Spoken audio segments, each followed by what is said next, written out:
Sudah. Ya, Assalamualaikum warahmatullahi wabarakatuh. Selamat siang semuanya. Mahasiswi program studi S1 Akuntansi Fakultas Ekonomi dan Bisnis Universitas Negeri Banjarmasin tahun akademik 2024. Baiklah, pada kesempatan kali ini pada hari Kamis 28 Maret 2024, kelompok 3 yang terdiri dari Mbak Amalia Wulandari, Astrid Elisa Asianore, Hafizah Nasa Tahmida, Nyona Faiza Aliyah, Nihal Salsabila, Arisha Yono, dan Tia Ramadhani Baja akan mempresentasikan terkait dengan makalah dengan judul telekomunikasi. Kepada kelompok 3, berkenan dipersilakan. Oke, baik, terima kasih Bapak. Assalamualaikum warahmatullahi wabarakatuh. Selamat pagi Bapak dan teman-teman sekalian yang berbahagia. Perkenalkan, namaku Nasa Tahmida. Jadi aku di sini sebagai moderator dalam diskusi materi tentang telekomunikasi pada kelompok 3 hari ini.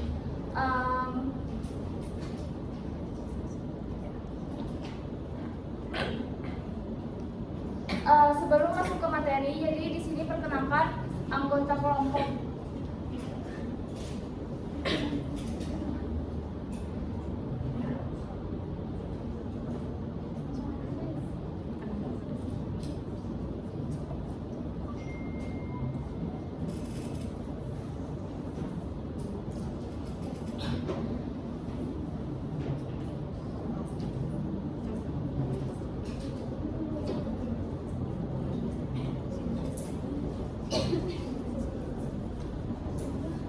Baik teman-teman, jadi di sini aku bakal nyebutin nama-nama anggota kelompok dari kelompok 3. Jadi yang pertama itu ada Amalia Wulandari, terus ada Astrid Elisa Asianore, terus ada Hafizah, dan saya sendiri Nasa Tahmida.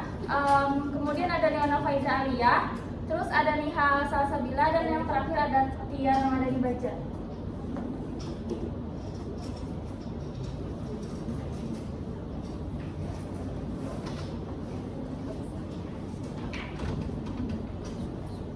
Oke, baik, langsung saja untuk materi pertama akan disampaikan oleh rekan saya yang namanya Hafizah. Oke, baik, sudah dipersilakan. Pakai mic ya, silakan.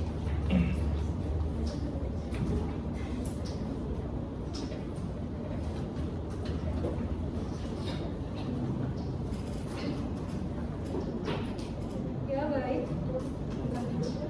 Jadi materi yang pertama itu adalah pengertian teknologi informasi.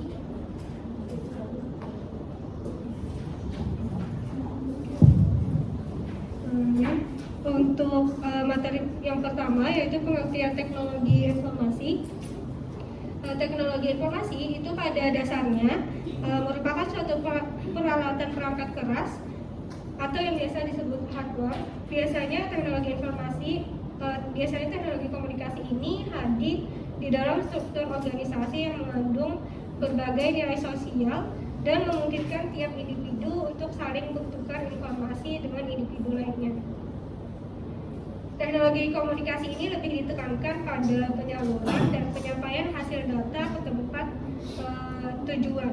Dengan demikian, maka hadirnya teknologi komunikasi mampu memberikan dampak terwujudnya kehidupan yang lebih praktis, yaitu informasi yang disampaikan dengan cepat dan ditambah dengan komunikasi tanpa adanya kendala.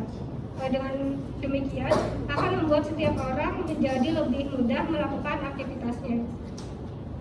Sebelum ke pengertian teknologi komunikasi, sebelumnya ada pengertian teknologi dan pengertian komunikasi.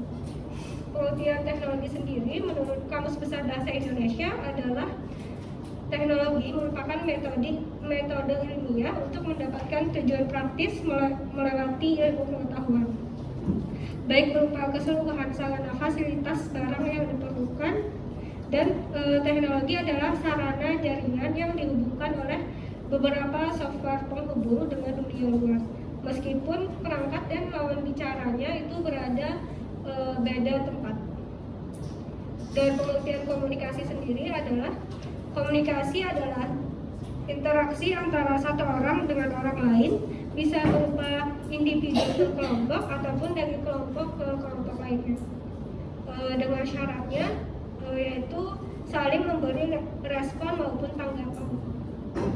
Jadi di sini pengertian teknologi komunikasi adalah peralatan perangkat keras dalam sebuah struktur organisasi yang mengandung nilai-nilai sosial yang memungkinkan setiap individu mengumpulkan, memproses, dan saling tukar-menukar informasi dengan individu-individu yang lain.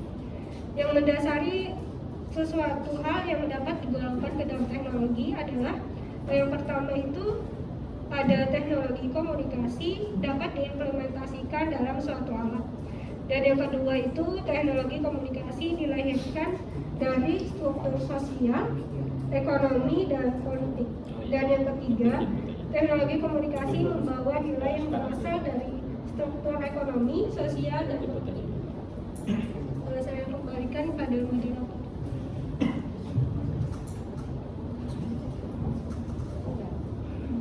Baik, terima kasih Tiza atas pemaparan materinya. Untuk materi selanjutnya akan disampaikan oleh teman saya, Tia. Oke, baik, terima kasih moderator atas kesempatannya. Lanjut ke materi yang kedua. Materi yang kedua yaitu manfaat dan peran telekomunikasi. Yang pertama itu kita akan membahas manfaat telekomunikasi terlebih dahulu. Jadi telekomunikasi ini sangat penting manfaatnya bagi kehidupan masyarakat. Nah, di Indonesia masih disebut sebagai negara berkembang karena tingkat ilmu dan teknologinya masih tertinggal dibandingkan dengan negara-negara Eropa. Nah, di masa sekarang ini kita dihadapkan oleh kemajuan zaman yang bergerak sangat pesat dan beragam dengan segala alat-alat telekomunikasi yang canggih. Nah, masyarakat Indonesia sekarang lebih pintar dan ingin tahu apa yang sedang berkembang di negara-negara maju karena adanya tuntutan zaman dan kemajuan teknologi. Mereka mulai menggunakan macam-macam alat telekomunikasi. Nah, hadirnya sistem telekomunikasi di tengah-tengah masyarakat mendorong masyarakat itu sendiri untuk lebih menggali lagi ilmu teknologi yang baru. Telekomunikasi merupakan suatu penemuan baru di dunia komunikasi sekarang ini. Nah, dengan telekomunikasi tercipta banyak alat-alat elektronik yang dapat dimanfaatkan tidak hanya dalam skala kecil tetapi dalam skala besar.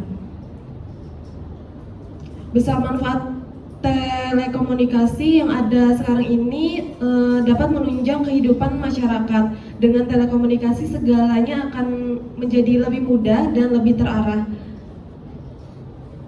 Masyarakat menjadi lebih berkembang dengan kualitas sumber daya manusia yang meningkat dari zaman ke zamannya, sehingga tercipta masyarakat yang berintelektual dan berkualitas. Perkembangan telekomunikasi telah membuktikan bahwa semua mampu memberikan kemudahan kepada manusia dalam memperoleh informasi, berkomunikasi, ataupun menunjang kelancaran aktivitas manusia. Nah, berikut ini ada beberapa bentuk pemanfaatan teknologi di antara lain. Nah, yang pertama itu ada menyadarkan masyarakat akan potensi perkembangan teknologi dan informasi komunikasi yang terus berubah sehingga dapat termotivasi untuk mengevaluasi dan mempelajari teknologi informasi dan komunikasi sebagai alat dasar untuk belajar sepanjang hayat. Yang kedua yaitu memotivasi kemampuan untuk bisa beradaptasi dan mengantisipasi perkembangan teknologi informasi dan komunikasi sehingga bisa melaksanakan dan menjalani aktivitas kehidupan sehari-hari secara mandiri dan lebih percaya diri. Yang ketiga yaitu mengembangkan kompetensi dan menggunakan teknologi informasi dan komunikasi untuk mendukung kegiatan belajar, bekerja, dan berbagai aktivitas dalam kehidupan sehari-hari. Yang keempat yaitu mengembangkan kemampuan belajar berbasis teknologi informasi dan komunikasi sehingga proses pembelajaran dapat lebih optimal, menarik, dan mendorong masyarakat terampil dalam berkomunikasi, terampil mengorganisasi informasi, dan terbiasa bekerja sama. Dan yang terakhir yaitu mengembangkan kemampuan belajar mandiri, berinisiatif, inovatif, kreatif, dan bertanggung jawab dalam penggunaan teknologi, informasi, dan komunikasi untuk pembelajaran, bekerja, dan pemecahan masalah sehari-hari. Next slide. Yang kedua yaitu peran telekomunikasi. Yang pertama ada penghubung dunia. Jadi telekomunikasi ini berperan sebagai tulang punggung yang menghubungkan dunia. Dengan infrastruktur telekomunikasi yang baik, orang dapat berkomunikasi di seluruh penjuru dunia dengan cepat dan mudah.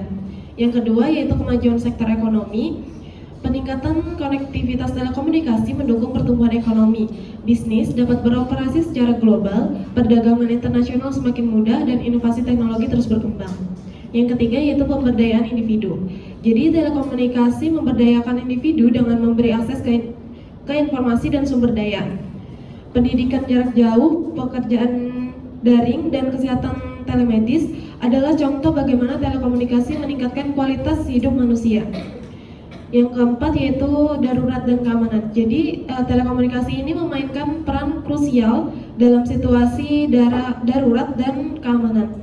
Sistem komunikasi yang handal membantu penanggulangan bencana, pencegahan kejahatan, dan memberikan respons cepat dalam situasi kritis. Dan peran telekomunikasi yang terakhir yaitu perkembangan teknologi. Inovasi dalam telekomunikasi terus mendorong perkembangan teknologi secara keseluruhan. 5G, Internet of Things atau IoT, dan kecerdasan buatan atau AI menjadi bagian dari tren masa depan yang akan membentuk cara kita dalam berkomunikasi. Mungkin itu saja materi dari saya, akan saya kembalikan ke moderator. Oke, terima kasih Rizal atas pemaparan materinya. Nah, jadi untuk pemaparan materi selanjutnya aku serahkan kepada Astrid. Silakan Astrid.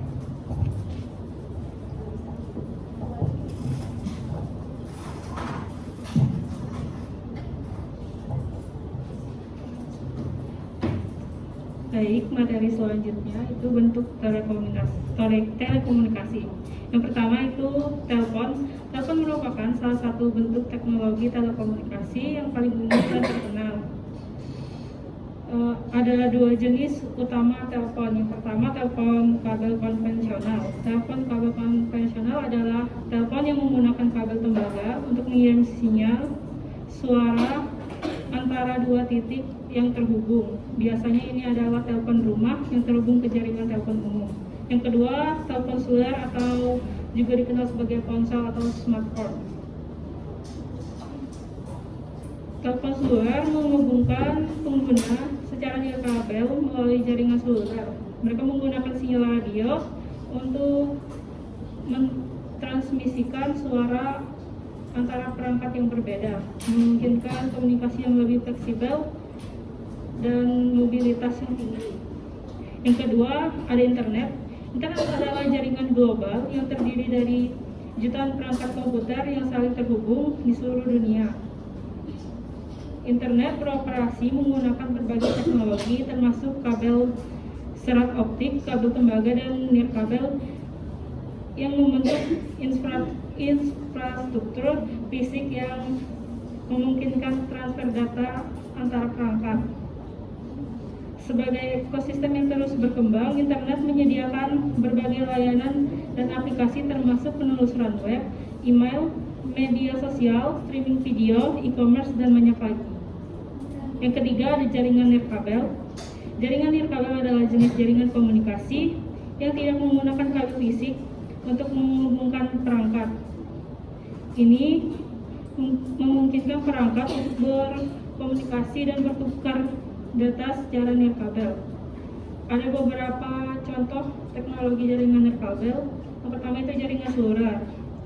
Jaringan seluler adalah telekomunikasi nirkabel yang menggunakan perangkat seluler seperti ponsel dan tablet untuk terhubung ke internet dan layanan komunikasi lainnya. Yang kedua ada Wi-Fi. Wi-Fi adalah teknologi jaringan nirkabel yang digunakan untuk menghubungkan perangkat ke jaringan lokal atau LAN atau internet. Yang ketiga ada Bluetooth.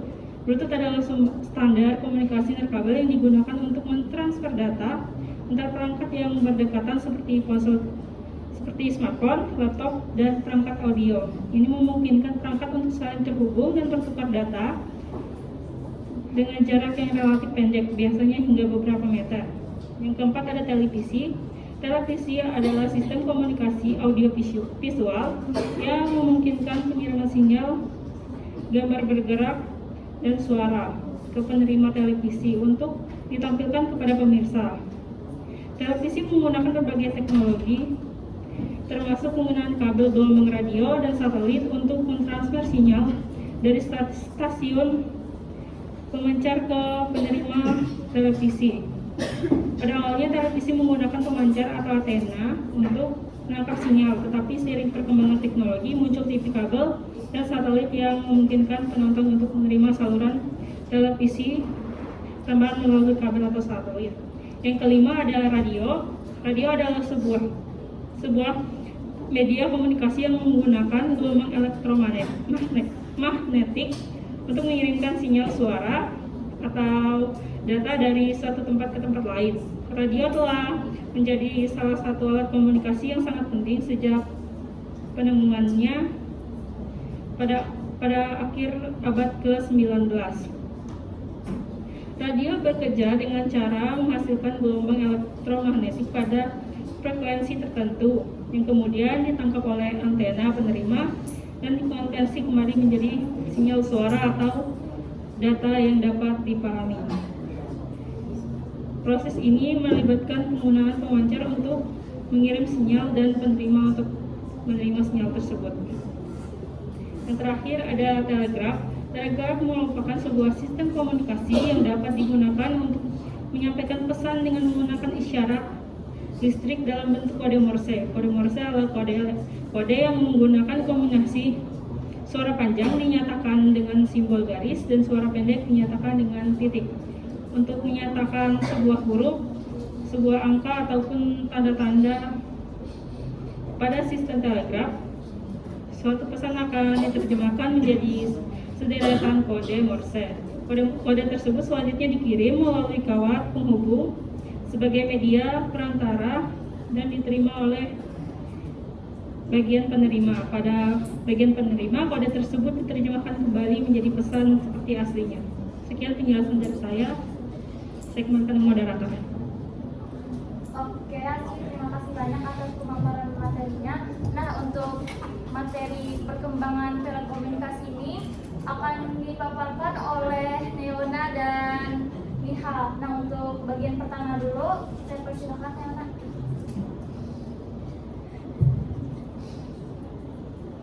Baik, selanjutnya yaitu materi terkait perkembangan telekomunikasi. Jadi telekomunikasi itu sebenarnya sudah ada di zaman dari prasejarah, zaman tradisional, cuman bentuk-bentuknya itu berbeda, bentuk-bentuk telekomunikasinya itu berbeda dari yang sekarang yang biasa teman-teman gunakan, misalnya dalam kehidupan sehari-hari, contohnya kayak handphone, itu berbeda dengan yang zaman-zaman dulu. Jadi langsung saja masuk ke zaman prasejarah. Yang pertama itu adalah lukisan. Jadi lukisan itu sebenarnya sudah ada di tahun sekitar sebelum 3000 sebelum Masehi sampai 3000 sebelum Masehi, di mana di sini lukisannya itu digunakan untuk menggambarkan informasi yang mereka dapatkan. Jadi mereka itu menggunakan dinding-dinding gua untuk menggambarkan informasi tersebut. Nah, lanjut kemudian ada tulisan, yaitu ada di tahun 3000 sebelum Masehi.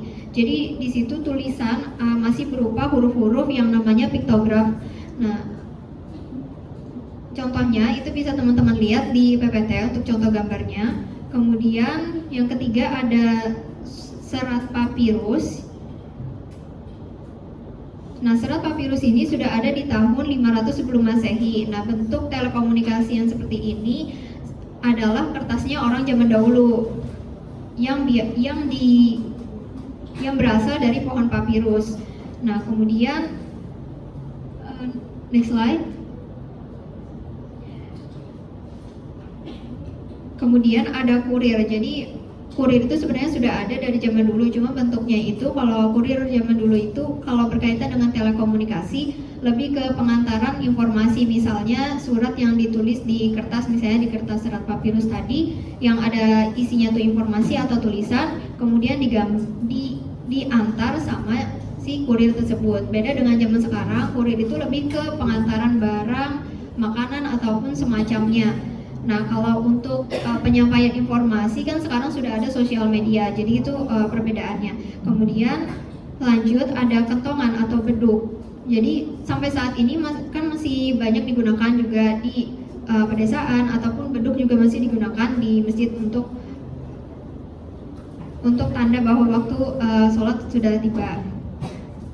Nah, lanjut ada prasasti dan daun lontar. Ini sebenarnya mirip sama serat papirus tadi, di mana di sini digunakan sebagai kertasnya orang dulu juga. Jadi kalau prasasti itu adalah lempengan batu.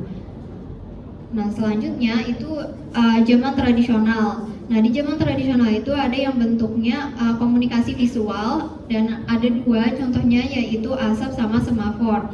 Nah, kalau asap itu biasanya digunakan untuk menunjukkan keberadaan seseorang di suatu tempat atau yang komunikasi jarak jauh. Kemudian kalau semafor itu berbeda sebenarnya sama yang sekarang. Cuman kalau yang dulu itu contohnya bisa teman-teman lihat di gambar yang sebelah kiri, itu contoh semafor yang dulu digunakan, di mana di situ akan mengirimkan simbol-simbol di mana digerakkan oleh si petugas yang ada di dalam menara tersebut. Nah, kalau zaman sekarang kan semafor itu lebih digunakan sebagai seni keterampilan yang biasanya digunakan dalam kegiatan pramuka. Nah, kemudian lanjut ke zaman modern. Nah, di zaman modern ini sebenarnya bentuk-bentuk telekomunikasi sudah dijelaskan sama teman saya sebelumnya. Cuman di sini saya akan menjelaskan lebih rinci terkait perkembangan dari awal mulanya diciptakan sampai secanggih sekarang. Nah, kemudian yang pertama itu ada telegraf. Jadi telegraf ini sudah ditemukan pada tahun 1837. Telegraf ini juga menjadi komunikasi jarak jauh yang pertama kali digunakan oleh perusahaan-perusahaan untuk melakukan bisnis secara global. Kemudian ada radio. Radio itu perkembangannya sudah ada di akhir tahun 1800-an. Nah, di mana di situ mulai munculnya generasi komunikasi tanpa kabel atau yang disebut wireless. Nah, di tahun 1900-an radio sudah mulai makin berkembang, sudah ada siaran radio yang didirikan, kemudian ada radio FM, yaitu radio frequency modulation, yang dimana di situ jenis suara radionya lebih jernih, walaupun cuaca itu sedang buruk, misalnya hujan lebat. Nah, kemudian berkembang lagi radio menjadi pengembangan digital audio broadcasting atau DAB. Nah, sampai sekarang radio juga semakin berkembang, kan ada live video streaming. Jadi teman-teman kan bisa request lagu, misalnya lewat yang request lagu secara langsung ke penyiar radio. Nah, kemudian telekomunikasi ketiga yaitu telepon. Nah, telepon ini sudah mulai ada perkembangan dari tahun 1877, di mana di sini teleponnya itu masih berupa layanan telepon komersil. Nah, semakin lama semakin berkembang, ada yang menggunakan telepon switch, telepon dial, kemudian sampai komunikasi telepon yang dijadikan komunikasi jarak jauh antar benua. Selanjutnya ada televisi. Nah, televisi ini sudah mulai ada di tahun 1884. Cuman bentuknya itu belum televisi, tapi lebih ke masih berupa penemuan film foto. Jadi perkembangannya setelah film foto tersebut ada nanti gambar-gambar yang bergerak yang disebut kinetograf. Kemudian di tahun 1900-an, pertengahan 1900-an barulah ada televisi, siaran-siaran televisi, tapi masih berupa gambar yang hitam putih, kemudian ada yang berwarna, hingga sampai sekarang sih tahun 2000-an itu udah mulai ada televisi yang layarnya lebar atau layarnya yang datar dan dengan harga yang lebih murah. Kemudian sudah ada layar LCD dan teknologi plasma, dan saking canggihnya sekarang kan sudah ada televisi yang sudah terhubung dengan internet, misalnya langsung lewat YouTube, terhubung YouTube, Netflix dan lain-lain. Kemudian surat kabar atau koran, sebenarnya ini sudah ada di tahun 59 sebelum Masehi. Namun sampai sekarang koran ini masih digunakan, masih berkembang seperti koran yang digital. Jadi teman-teman kan bisa lihat surat kabar atau koran ini melewati HP misalnya. Kemudian bentuk telekomunikasi yang ketiga, perkembangan ponsel atau handphone. Jadi sebenarnya ponsel ini sudah ada di tahun 1956, di mana ponsel yang pertama kali dibuat itu beratnya 40 kg dan itu berat. Kemudian barulah ponsel generasi pertama sudah ada di tahun 1970-an. Di situ ukuran beratnya itu kurang dari 40 kg tapi masih cukup besar dan memiliki antena. Kemudian di tahun 1990-an barulah muncul ponsel generasi kedua, di mana di situ sudah ada sistem GSM sama CDMA. Nah, untuk fungsi-fungsi atau cara kerjanya teman-teman bisa lihat di makalah secara lengkap ya. Kemudian untuk ciri-ciri ponsel generasi kedua yang lainnya yaitu layar digital atau frekuensinya itu lebih tinggi, kemudian lebih ringan beratnya itu daripada ponsel generasi pertama. Kemudian selain telepon, untuk melakukan telepon, ponsel generasi kedua ini sudah bisa melakukan SMS. Yang seperti teman-teman tahu, ponsel generasi kedua ini secara umum biasanya telepon-telepon yang semacam Nokia waktu dulu, yang masih ada tombol-tombol yang timbul yang berupa angka dan huruf-huruf. Nah, kemudian di tahun 2001 sudah ada ponsel yang generasi ketiga. Nah, ini sudah ada sistem yang lebih baru lagi yang namanya WCDMA, di mana generasi ketiga ini sebenarnya tidak terlalu fokus pada teknologi, tapi lebih ke kecepatan aliran datanya, lebih diupdate gitu. Jadi makanya selain SMS, telepon sudah bisa video call. Nah, itu juga di generasi ketiga udah mulai banyak telepon yang layarnya itu layar sentuh. Kemudian ponsel generasi keempat itu di tahun 2010-an. Kemudian ponsel generasi kelima ada di sekitar tahun 2021-an. Nah, untuk ponsel generasi keempat ataupun kelima itu masih ada yang menggunakan CDMA atau GSM atau CDMA juga. Jadi sebenarnya untuk fitur-fiturnya aja yang lebih dikembangkan, misalnya kayak video streaming atau kamera yang lebih jernih dan lain-lainnya. Dan yang terakhir ada internet. Nah, internet ini dikembangkan awalnya itu dari jaringan komputer sekitar tahun 1960-an. Nah, kemudian muncullah program yang disebut WWW atau World Wide Web pada tahun 1989. Namun pada saat awal mula muncul internet itu sebenarnya belum semua kalangan bisa mengakses internet tersebut. Jadi kalau dibandingkan dengan sekarang, semua orang kan sudah bisa mengakses internet dengan mudah karena internet di zaman sekarang ini sudah menggunakan modem dan jaringan telepon. Nah, itu saja materi dari saya. Saya kembalikan kepada moderator. Oke, terima kasih banyak Neona atas pemaparan materinya. Nah, untuk sejarah telekomunikasi yang bagian 2-nya kan dipaparkan oleh Ihab. Silakan Ihab. Baik, terima kasih atas kesempatannya. Di sini aku akan bahas terkait dengan komputer. Nah, jadi komputer ini di zaman sekarang itu udah menjadi bagian yang lumayan berpengaruh di telekomunikasi. Kenapa? Karena di zaman sekarang itu komputer itu memudahkan orang-orang untuk berkomunikasi. Komputer memungkinkan komunikasi dengan orang lain dimanapun di dunia dengan dibantu dengan internet tadi. Nah, berbagai informasi di mana pengguna dapat bertukar informasi seperti data, file, dan yang lainnya melalui email, platform cloud, media sosial, dan yang lainnya. Kemudian dengan komputer juga membantu menyediakan akses berbagai layanan telekomunikasi seperti panggilan suara dan video, konferensi online, pesan instan, dan yang lainnya. Tentu saja komputer itu tidak langsung menjadi secanggih di era modern atau zaman sekarang. Komputer itu terbagi menjadi beberapa generasi yang akan saya jelaskan. Di sini ada 5 generasi. Yang pertama adalah komputer generasi pertama. Mungkin bisa next slide. Nah, jadi komputer generasi pertama itu dikembangkan mulai dari tahun 1940-an sampai dengan 1959. Jadi pada generasi pertama ini komputer itu pada awalnya itu bukan untuk seperti sekarang yang seperti untuk membantu kita berkomunikasi, namun untuk membantu fasilitas perang di zaman dahulu. Komputer generasi pertama ini dikembangkan dengan karakteristik bahwa komputer tersebut dibuat untuk melakukan pekerjaan yang spesifik. Komputer pada generasi pertama itu sulit diprogram dan memiliki kecepatan yang dibatasi.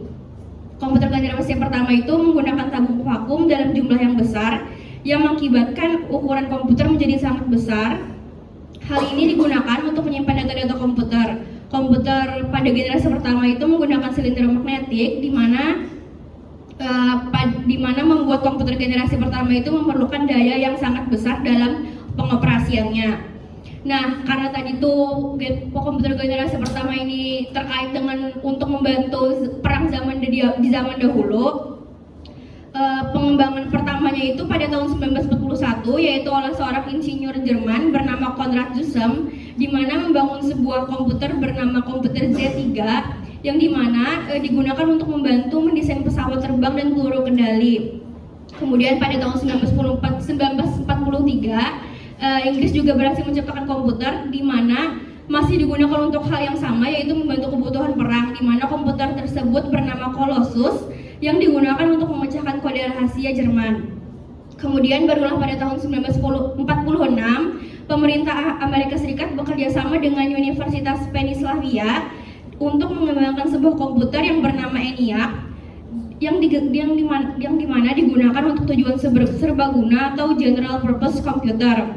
ENIAC sendiri dirancang oleh John Purser Eckert dengan John W. Mausey. Komputer ini terdiri dari 18.000 tabung vakum, 70.000 resistor, dan 5 juta titik solder. Kemudian ada pula EDVAC atau Electronic Discrete Variable Automatic yang dikembangkan oleh von Neumann, di mana komputer ini dilengkapi dengan memori yang dapat menampung program dan data. Kemudian pada tahun 1951, Remington Rand mengembangkan UNIVAC 1 atau Universal Automatic Computer. Dan komputer ini juga menjadi komputer komersial pertama yang menggunakan model arsitektur dari von Neumann yang dijelaskan sebelumnya. UNIVAC memiliki banyak kemajuan daripada komputer sebelumnya, yaitu ENIAC, di mana jumlah tabung yang lebih kecil, kemudian berat yang lebih kecil. Kemudian UNIVAC berhasil terjual sebanyak 48 unit ke berbagai lembaga pemerintahan dan komersial dari tahun 1951 sampai 1957. Bisa next slide. Mungkin ini ciri-ciri komputer generasi pertama. Yang pertama, ukurannya besar dan memerlukan tempat yang sangat luas karena masih menggunakan tabung vakum. Kemudian yang kedua, memerlukan banyak pendingin karena banyak mengeluarkan panas.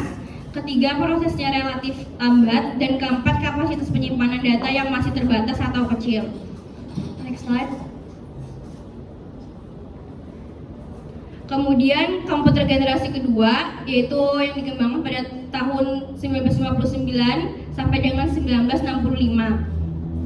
Perkembangan komputer di generasi kedua ini ditandai dengan adanya diciptakan transistor untuk menggantikan tabung hampa atau tabung vakum tadi. Dengan hadirnya transistor, komputer itu bisa dibuat jadi lebih kecil, cepat, dan lebih murah dan hemat energi. Selain itu, pada generasi ini juga dilakukan pengembangan memori inti magnetik yang dikembangkan oleh IBM atau International Business Machines. Secara umum, komputer generasi kedua ini sudah menggunakan bahasa pemrograman tingkat tinggi, kemudian kapasitas memorinya yang pastinya lebih besar dari generasi yang pertama, kemudian tidak membutuhkan terlalu banyak listrik, dan proses operasi yang lebih cepat. Komputer pertama yang memanfaatkan teknologi transistor dan inti magnetik yang dikembangkan oleh IBM tadi adalah superkomputer Stretch yang dibuat oleh IBM itu sendiri. Kemudian ada superkomputer LARC yang dibuat oleh Sperry dan Rand. Jadi komputer-komputer tersebut digunakan di laboratorium energi atom untuk menangani data-data penelitian. Jadi di generasi kedua ini sudah beralih fungsi dari yang awalnya membantu terkait perang, jadi sekarang digunakan untuk menangani data-data penelitian di laboratorium. Kemudian komputer di generasi kedua ini juga menggunakan bahasa assembly yang menggantikan bahasa mesin pada generasi pertama. Bisa next slide. Kemudian di sini ada ciri-ciri komputer generasi kedua. Yang pertama, ukurannya pasti lebih kecil dari generasi pertama, tidak banyak mengeluarkan panas, telah mengenal magnetic tape dan magnetic disk untuk menyimpan data, mulai menggunakan teleprocessing. Kemudian yang kelima, proses lebih cepat dari generasi pertama, dan yang keenam, kapasitas penyimpanan lebih besar dari generasi pertama. Kemudian ada komputer generasi ketiga yang dikembangkan dari tahun 1965 sampai dengan 1970-an. Nah, setelah perkembangan transistor sukses di generasi kedua untuk menggantikan tabung vakum yang cukup besar untuk pembuatan komputer, transistor ini juga di generasi ketiga berhasil membuat ukuran komputer menjadi lebih kecil dan konsumsi energi yang lebih hemat. Namun transistor ini masih memiliki kelemahan, yaitu menghasilkan panas yang cukup besar yang masih berpotensi untuk merusak bagian-bagian komputer. Kemudian Jack Kilby, seorang insinyur elektro Amerika, menemukan sirkuit terintegrasi atau integrated circuit yang dibuat dengan mengombinasikan 3 komponen elektronik dalam sebuah piringan silikon kecil yang terbuat dari pasir kuarsa. Komputer generasi ini juga sudah menerapkan konsep multiprocessing dan dapat menjalankan program lebih dari satu. Selain itu juga dapat berkomunikasi dengan peralatan lain untuk melakukan komunikasi data seperti telepon dan komputer. Nah, di generasi ini juga komputer digunakan untuk melancarkan program Apollo oleh NASA, seperti komputer bimbingan Apollo untuk mempermudah kendali Apollo Command atau Service Module. NASA menggunakan komputer generasi ini untuk melancarkan program Apollo. Kemudian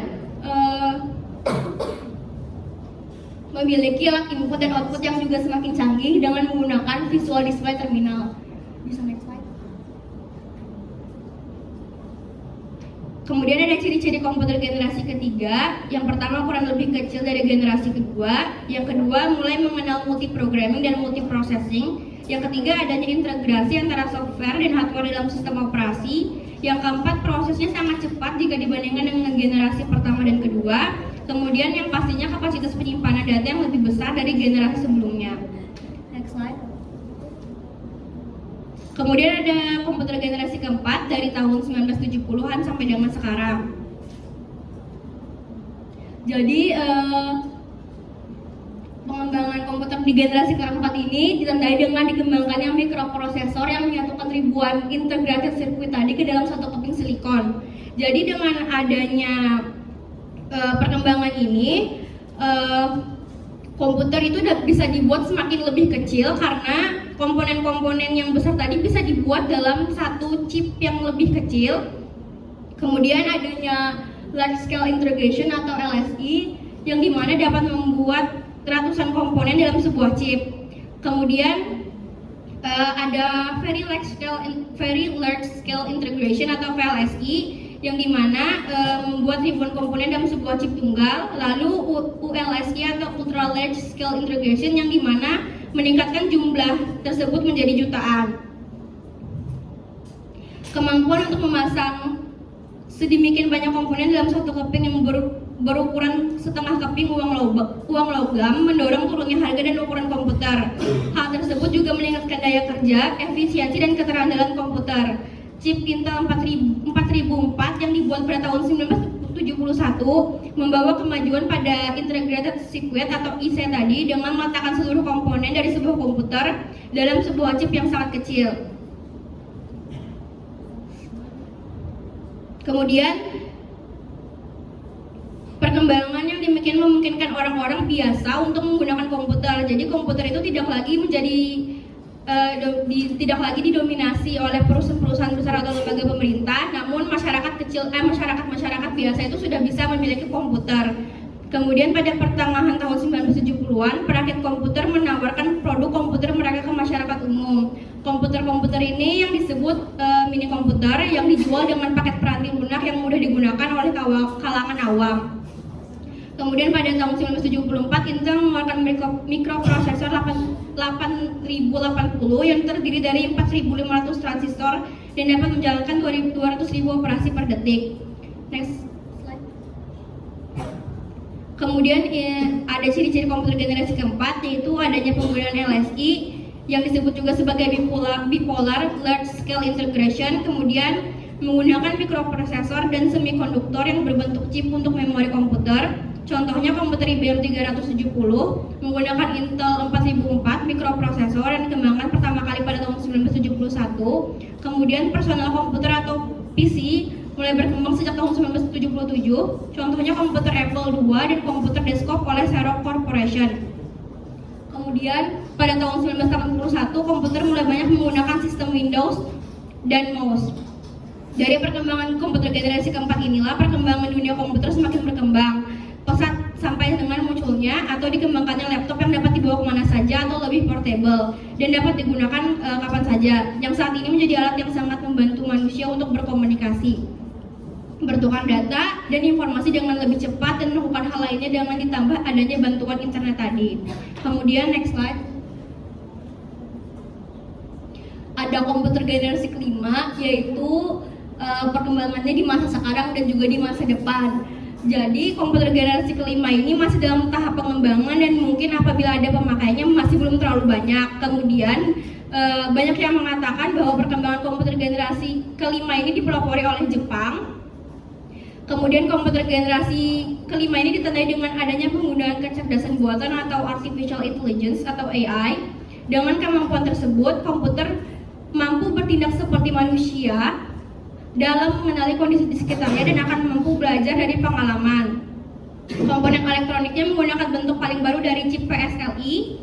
Kemudian program dibuat dalam bahasa Prolog atau Programming Logic dan Lisp processor. Kemudian komputer di generasi kelima ini dapat menerima instruksi secara lisan, lalu mampu meniru nalar manusia seperti dapat berkomunikasi secara sederhana dengan manusia, kemudian interface atau intermuka yang semakin user friendly. Bisa next slide. Kemudian ada ciri-ciri komputer generasi kelima, yaitu pertama dapat menerjemahkan dari suatu bahasa ke bahasa lain, kemudian dapat membuat pertimbangan-pertimbangan logis, dapat mendengar kalimat perintah yang diucapkan serta melaksanakannya, kemudian dapat memilih setumpuk informasi dan menggunakan informasi yang diperlukan, kemudian dapat mengolah gambar dan grafik dengan cara yang sama dengan mengolah kata, misalnya dapat melihat dan mengerti sebuah foto. Mungkin itu saja yang bisa aku jelaskan. Aku kembalikan ke moderator.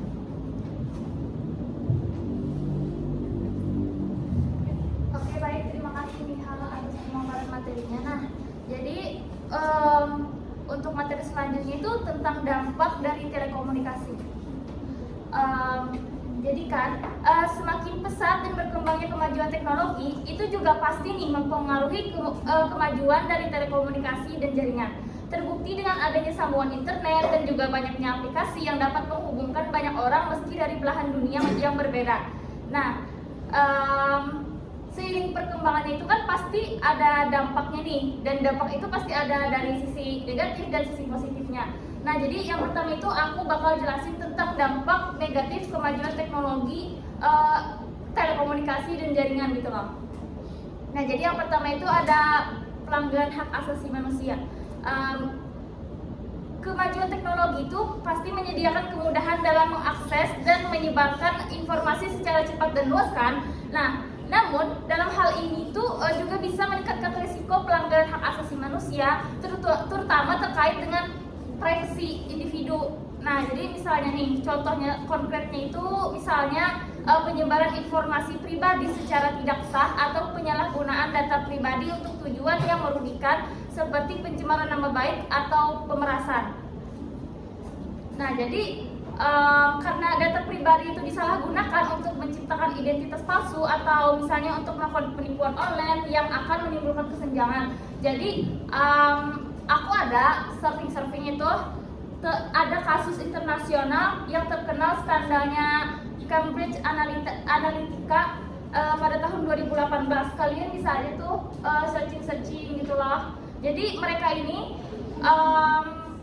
Cambridge Analytica ini adalah perusahaan analisis data politik. Jadi mereka tuh mengumpulkan data politik. Nah, Tapi mereka ini malah mengumpulkan data pribadi dari jutaan user Facebook tanpa izin para user.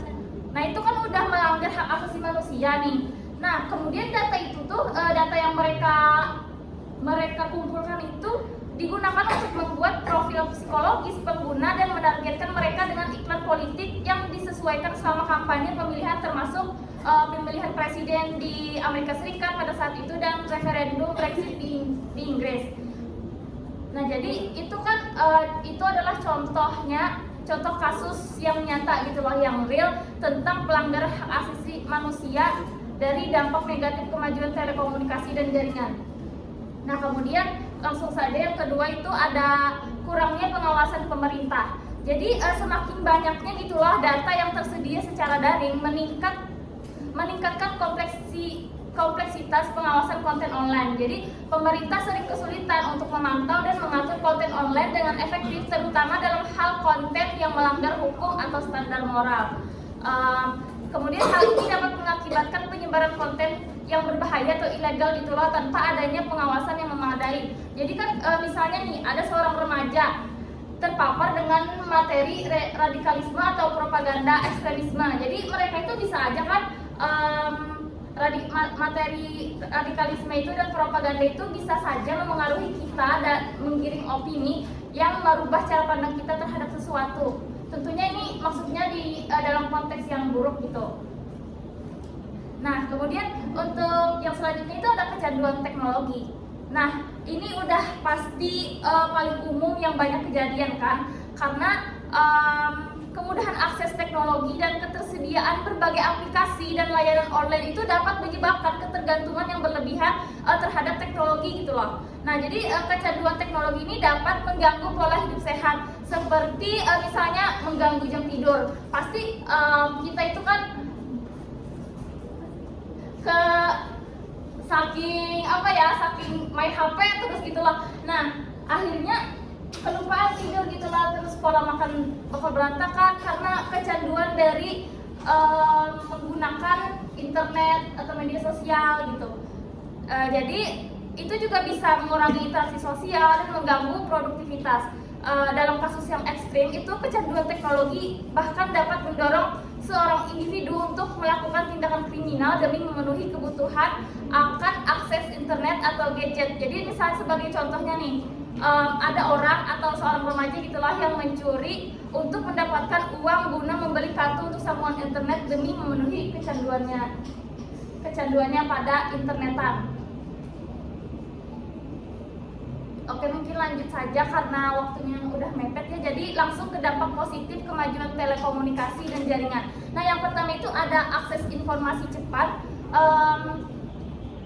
Jadi akses informasi yang cepat ini memungkinkan akses cepat kan, karena kemajuan teknologi itu dan mudah terhadap informasi dari berbagai sumber. Ini sangat bermanfaat bagi pendidikan karena siswa dan pelajar dapat dengan cepat mengakses bahan belajar yang relevan dan mendalami dari internet gitu loh. Misalnya pada mereka dapat mencari informasi tentang topik tertentu. Kalian juga pasti kan udah pernah ini menggunakan ChatGPT gitu lah untuk mencari jawaban-jawaban yang relevan dengan praktis gitu loh. Tapi jangan lupa untuk tetap memahami dan menyaring informasi dan konteks-konteks yang ChatGPT itu berikan gitu lah. Nah, kemudian untuk yang kedua itu ada efisiensi administrasi. Jadi penerapan teknologi dalam administrasi. Jadi contohnya aja sini pendidikan. Jadi seperti sistem manajemen sekolah berbasis online dapat meningkatkan efisiensi pengelolaan data dan waktu bagi guru dan staf administrasi. Hal ini memungkinkan fokus yang lebih besar pada pengajaran dan pembelajaran karena tugas administratif dapat dilakukan secara otomatis atau dengan sedikit intervensi manusia. Jadi sebagai contohnya misalnya guru dapat menginput nilai dan absensi siswa secara elektronik. Jadi itu kan untuk menyederhanakan proses administrasi juga bisa gitu loh. Kayak misalnya kita yang menggunakan Simari kan kalau di Universitas Lambung Mangkurat gitulah. Itu sebagai contohnya. Nah, yang ketiga itu ada media sebagai sumber ilmu. Jadi media online ini tidak hanya sebagai sumber hiburan, tetapi juga sebagai sumber ilmu yang luas. Nah, jadi melalui platform online seperti kayak situs web pendidikan atau video tutorial dan platform pembelajaran daring, pengguna dapat memperluas pengetahuan mereka tentang berbagai topik dan keterampilan. Misalnya aja nih, seseorang itu kan dapat belajar keterampilan baru, misalnya kayak melihat video TikTok tutorial masak gitulah, atau buat takjil karena sekarang lagi Ramadan kan. Jadi mereka itu juga bisa menggunakan kemajuan telekomunikasi dan jaringan ini untuk memperbaiki perangkat elektronik melalui tutorial online dan tersedia secara gratis atau dengan biaya rendah. Nah, kemudian untuk yang selanjutnya ada pengaruh positif pada pembangunan ekonomi. Jadi kemajuan teknologi telekomunikasi dan jaringan itu juga memiliki dampak positif pada pembangunan ekonomi, terutama di negara berkembang seperti kayak negara kita Indonesia gitu lah.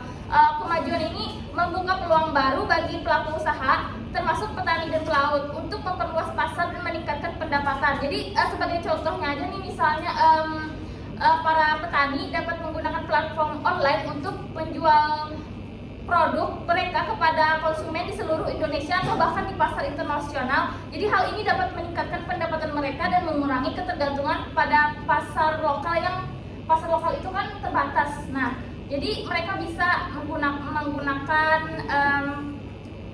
internet atau media sosial, jadi bisa kayak online shop gitu lah.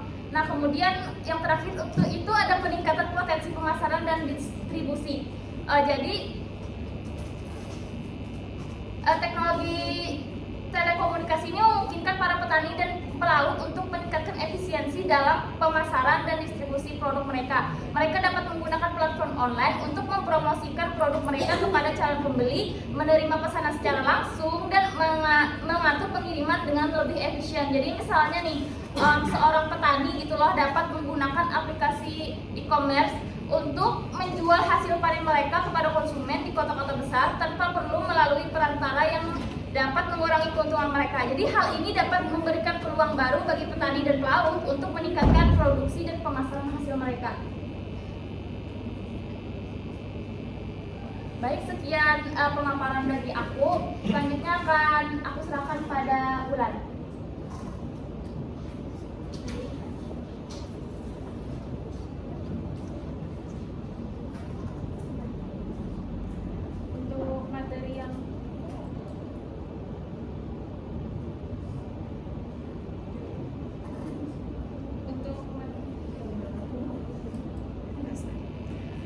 Untuk materi yang selanjutnya yaitu kasus telekomunikasi yang berkaitan dengan pencurian data.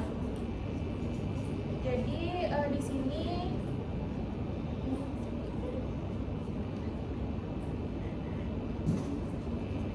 di sini salah satu contoh kasus telekomunikasinya yaitu terjadi pencurian dokumen yang terjadi saat utusan khusus Presiden Susilo Bambang Yudhoyono yang dipimpin Menko Perekonomian Hatta Rajasa yang berkunjung di Korea Selatan. Kunjungan tersebut antara lain untuk melakukan pembicaraan kerjasama jangka pendek dan jangka panjang di bidang pertahanan.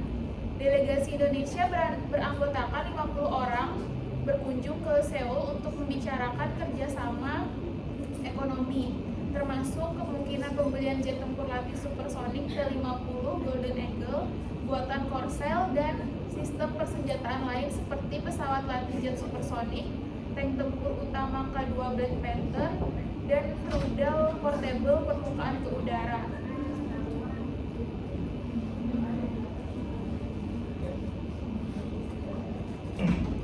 Hal ini disebabkan karena Korea dalam persaingan sengit dengan di angka 130 jet latih Rusia, sedangkan anggota DPR yang membidangi pertahanan Komisi 1 menyatakan berdasarkan informasi dari Kemhan, data yang diduga dicuri merupakan rencana kerjasama pembuatan 50 unit pesawat tempur di PT Dirgantara Indonesia.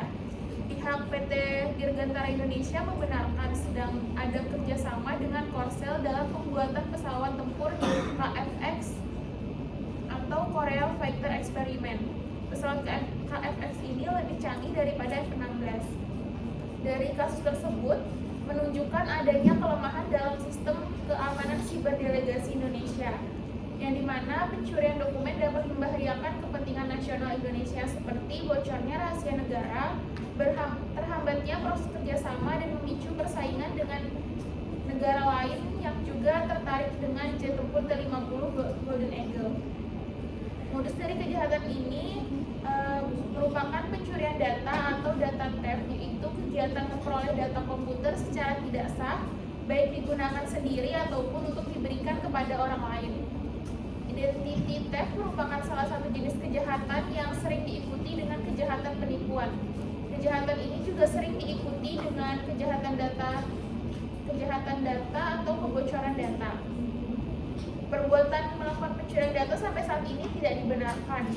Adapun langkah-langkah yang bisa dilakukan untuk mencegah pencurian data yaitu pemerintah Indonesia telah melakukan investigasi untuk mengungkapkan pelaku pencurian data tersebut. Kemudian perlu dilakukan juga peningkatan sistem keamanan siber untuk mencegah kejadian serupa terulang kembali, dan perlu dilakukan evaluasi terhadap proses kerjasama dengan negara lain, terutama terkait dengan keamanan informasi. Mungkin itu saja dari saya. Selanjutnya saya kembalikan kembali pada moderator.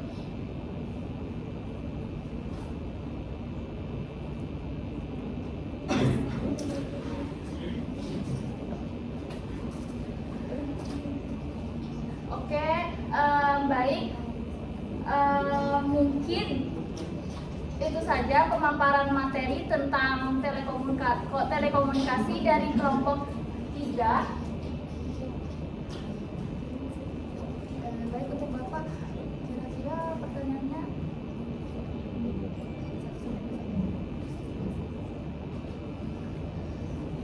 Jadi selanjutnya adalah sesi diskusi atau tanya jawab dari kelompok dari teman-teman. Setiap sesi kami buka untuk 2 pertanyaan saja. Sama proses diskusi berlangsung, audiens diharapkan tenang ya. Jadi pada teman-teman dipersilakan untuk mengangkat tangannya untuk mengajukan pertanyaan. Terima kasih banyak.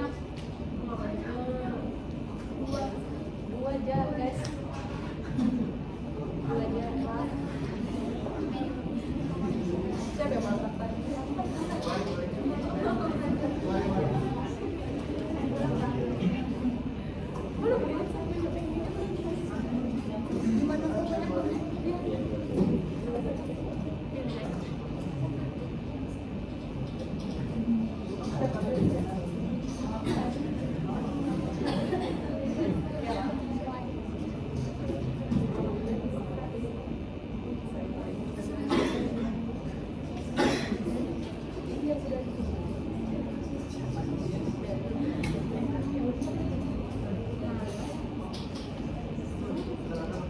Untuk Meliani dipersilakan.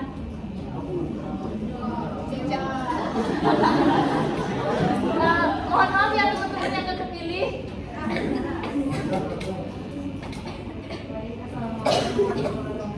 Waalaikumsalam.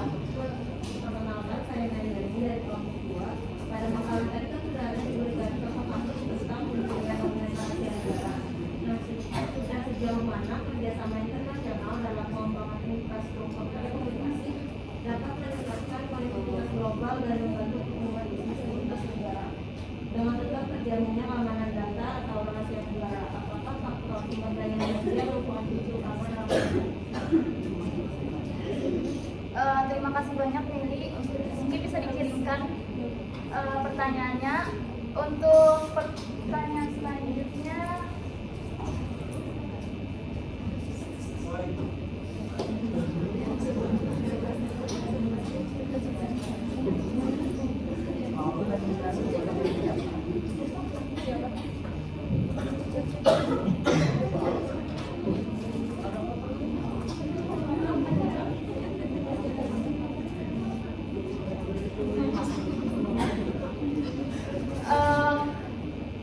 untuk teman-teman yang sebelah sini ya. Jadi saya pilih Fajar, dipersilakan untuk mengajukan pertanyaannya. Terima kasih. Perkenalkan, nama saya Fajar dari kelompok 4. Saya ingin bertanya, menurut kalian bagaimana AI dan machine learning dapat dimanfaatkan dalam jaringan telekomunikasi untuk mengoptimalkan kinerja dan efisiensi? Oke, baik, terima kasih Fajar. Jadi untuk teman-teman dan untuk Bapak, kami meminta waktunya untuk menjawab pertanyaan dari Meili dan Fajar tadi.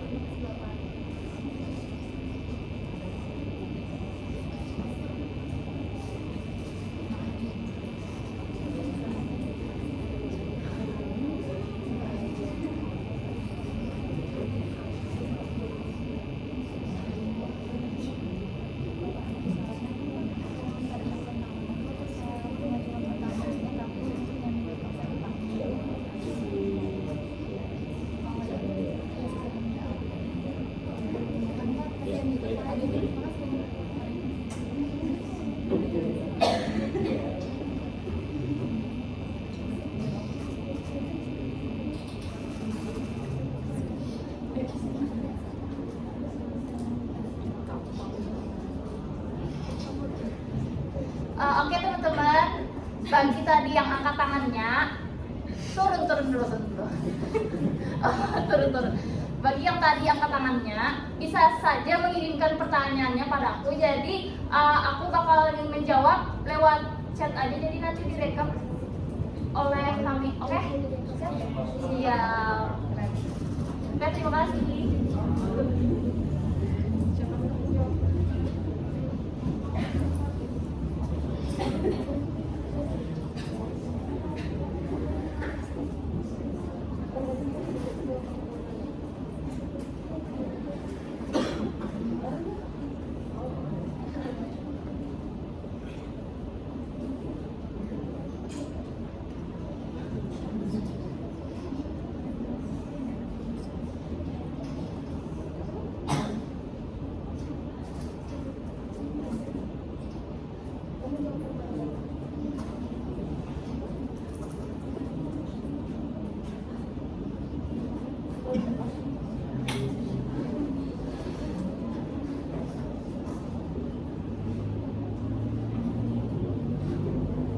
Saya punya pertanyaan dari Meiliani.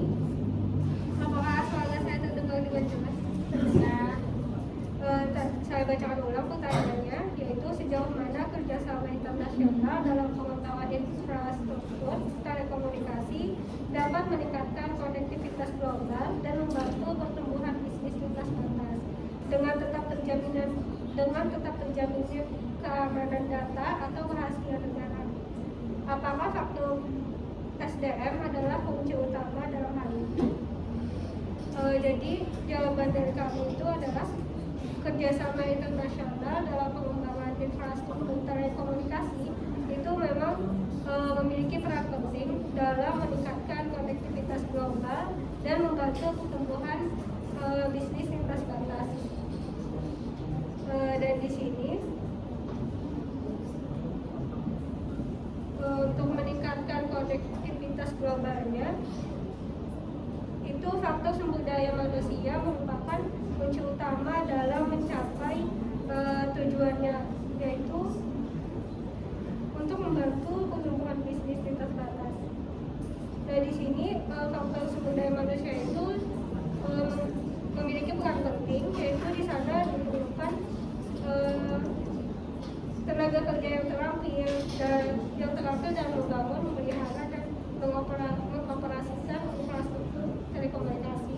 Lalu sumber daya manusianya itu dibutuhkan yang memiliki keterampilan digital dan diperlukannya juga kerjasama antar stakeholder seperti kerjasama antara pemerintah, sektor swasta dan akademisi untuk mengembangkan dan memelihara infrastruktur telekomunikasi yang berkelanjutan. Namun di sisi lain ada faktor perkembangan teknologi juga yang menjadi hal penting karena mengingat konteksnya adalah terkait telekomunikasi yang secara global. Jadi tidak hanya sumber daya manusia saja yang mumpuni keterampilannya, namun sejauh mana perkembangan teknologi itu juga memiliki pengaruh pada cepatnya pembangunan infrastruktur. Apakah bisa dipahami?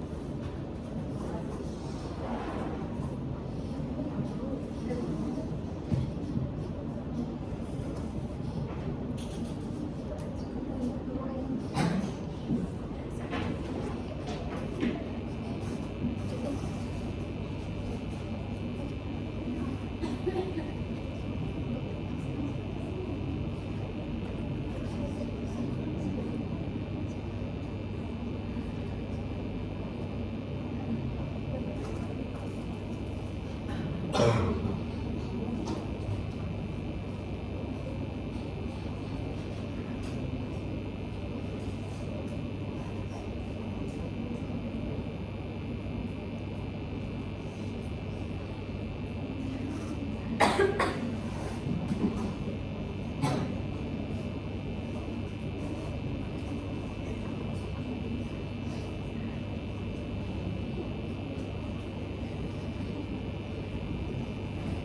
selanjutnya saya ingin menjawab pertanyaan Fajar. Jadi pertanyaannya Fajar tadi, bagaimana AI dan mesin learning dapat dimanfaatkan dalam jaringan telekomunikasi modern untuk mengoptimalkan kinerja dan efisiensi. Jadi menurut kami ada beberapa contoh bagaimana AI dan mesin learning dapat dimanfaatkan. Yang pertama yaitu di dalam optimasi jaringan, yang dimana AI dapat menganalisis data traffic jaringan untuk mengidentifikasi pola dan tren, yang dimana hal itu dapat memungkinkan operator untuk memprediksi dan mencegah kemacetan jaringan. Kemudian yang kedua yaitu peningkatan keamanan, yang dimana AI ini dapat mendeteksi pola traffic yang tidak biasa yang dapat mengindikasikan serangan siber, memungkinkan operator untuk mengambil tindakan pencegahan dengan cepat. Mungkin selanjutnya akan ditambahkan oleh Tia. Oke, baik, saya akan menambahkan jawabannya. Yang selanjutnya itu ada personalisasi layanan. Jadi AI dapat menganalisis data pengguna untuk memberikan rekomendasi layanan yang dipersonalisasi, meningkatkan kepuasan pelanggan dan mendorong penggunaan layanan yang lebih banyak. AI dapat membantu operator untuk menentukan harga yang optimal untuk layanan mereka berdasarkan permintaan dasar, permintaan pasar dan profil pengguna. Yang selanjutnya yaitu AI dapat digunakan untuk menyediakan chatbot dan asisten virtual yang dapat membantu pelanggan dengan pertanyaan dan masalah mereka. Dan yang terakhir itu efisiensi operasional. Yang pertama itu AI dapat mengotomatisasi tugas manual yang berulang seperti konfigurasi jaringan dan manajemen perangkat, serta meningkatkan efisiensi dan produktivitas. AI dapat membantu operator dalam menganalisis data bisnis mereka untuk mendapatkan wawasan yang lebih baik tentang kinerja dan profitabilitas, dan memungkinkan mereka untuk membuat keputusan yang lebih tepat. Mungkin itu saja jawaban dari kami. Apakah ada dari kami?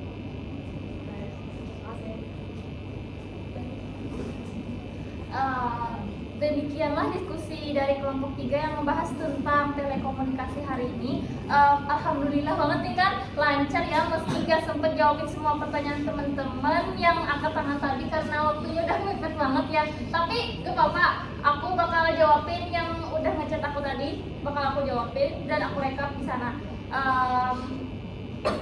Aku sebagai moderator mewakili kelompok 3 memohon maaf atas kekurangan dan kesalahan saat proses menyampaikan materi. Terima kasih banyak. Wassalamualaikum warahmatullahi wabarakatuh. Waalaikumsalam warahmatullahi wabarakatuh. Ya, kita tutup.